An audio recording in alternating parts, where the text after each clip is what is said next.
Ku mwanya wa 10 turahasanga Element, ni umuhanzi akaba na producer. Indirimbo ze zirimo iyo yakoranye na Bruce Melody ndetse na Roskana yitwa Fou de Toi, Tombe, Kashe n'izindi zatumye abantu babona neza impano yifitemo yo kuririmba, bituma benshi barushaho kumukunda.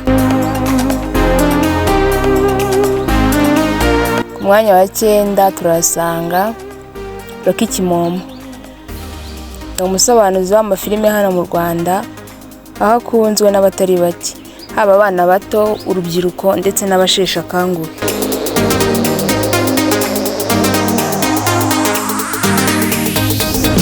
Ku mwanya wa 8 turahasanga Axel Rugangura, ni umusore ukundwa na benshi, ukora kuri Radio Rwanda mu kiganiro urubuga rw'imikino, ariko uburyo yogeze umupira nibyo bituma agira igikundiro kuri benshi, ndetse benshi bakemeza ko ari we wa mbere mu Rwanda.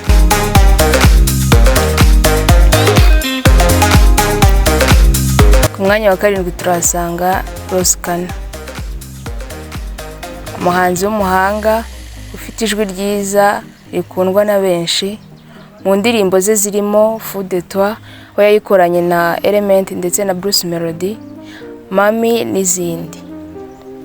Ibi bigatuma abanyarwanda benshi bamukunda. Ku mwanya wa 6 turahasanga Juno Kizigenza, ijwi rye ndetse n'imiterere ye nibyo bikurura benshi, bigatuma biyumvamo uyu muhanzi ufite indirimbo nyinshi cyane zakunzwe ndetse n'izagiye zikundwa mu bihe bitandukanye. Akaba ariyo mpamvu twamusanze ku mwanya wa 6.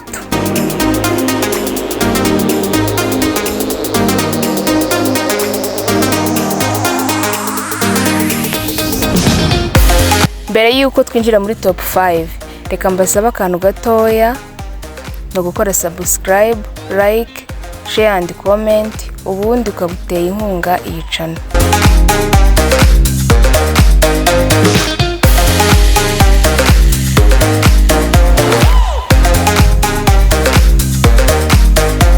Dukomeze n'urutonde rwacu.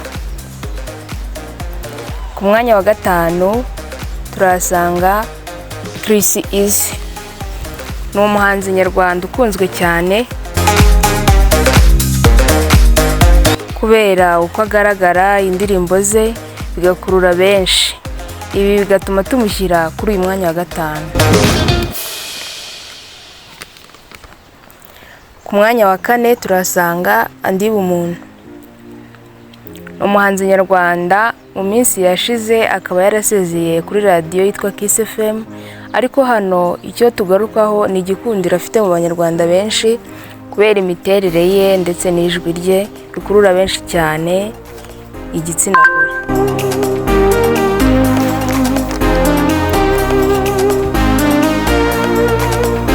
Ku mwanya wa 3 turasanga Jay Rwanda, ni umusore w'umunyarwanda wegukanye ikamba rya rudasumbwa wa Afurika muri 2017. Iri kamba yegukanye ryatumye amenyekana cyane kandi bimwongerera igikundiro ku bantu benshi.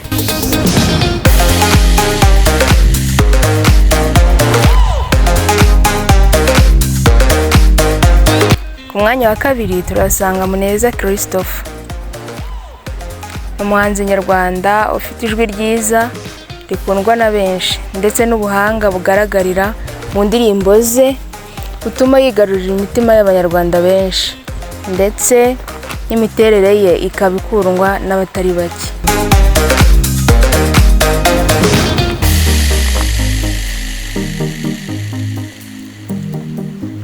Mufite amatsiko y'umuntu ugiye kuza ku mwanya wa mbere.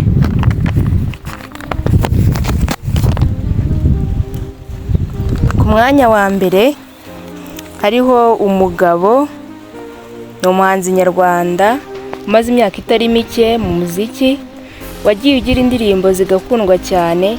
Muri izo twavugamo nka I'm in love, roho yanjye, Habibi n'izindi. Akaba mu mwaka washize yararushinze na Uwikeza Pamela, bakaba baheruka kwibaruka imfura yabo bise Icyeza Runa Oramugisha.